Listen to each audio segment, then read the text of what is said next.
48,390 करोड़। जी हाँ, इस बार IPL broadcasting rights की डील 48,000 करोड़ से भी ज्यादा की हुई है, which is fricking double of last season.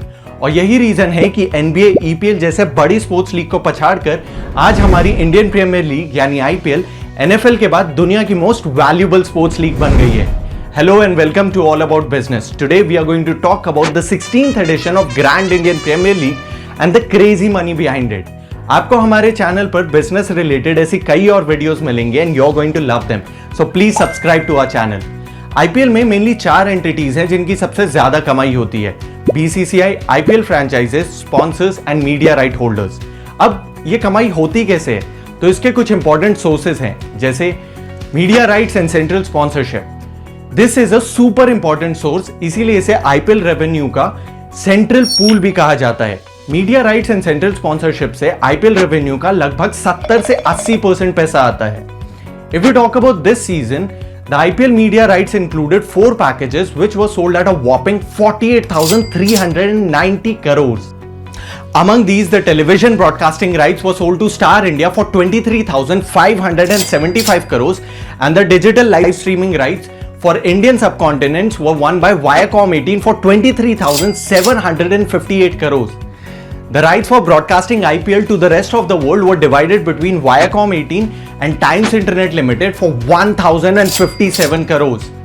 In case you're wondering why these channels spend so much money on grabbing these rights, then let us tell you, it is because of the ad revenue they're aiming for. As per reports, the projected ad investment for IPL 2023 ranges between 40 to 50,000 million rupees.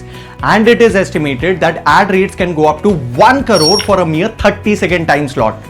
Also, because of the great IPL fan following, the broadcasting of these matches brings huge viewerships and subscriptions for these platforms, which is yet another reason for investing in these rights.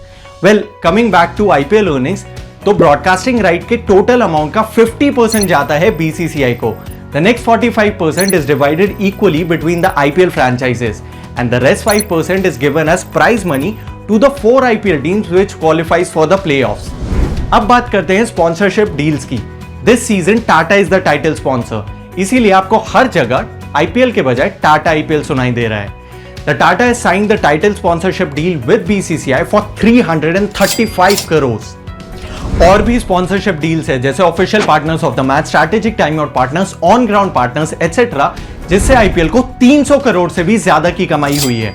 इसके अलावा franchise specific sponsorship भी होती है. जो भी brands आप players के headgear, Jersey या किट बैग पर देखते हैं, वो सब इसमें आते हैं. जितना ही बड़ा लोगो होता है, उतना ही ज्यादा पैसा इन ब्रांड ओनर्स को पे करना पड़ता है. Overall, it is estimated that the central pool of revenue, that is media rights and central sponsorship, together can generate $7.6 billion in the next 5 years. The next important source is ticket sales. Her team के home ground पर season लगभग 7 से 8 matches होते हैं. इन home matches के revenue का 80% हिस्सा home state franchise owners को जाता है, and the rest 20% is divided between BCCI and the sponsors. Team के रेवेन्यू का 10 से 15% शेयर टिकट सेल से आता है, plus you can add some more revenue from the snacks and beverages sold on the match day.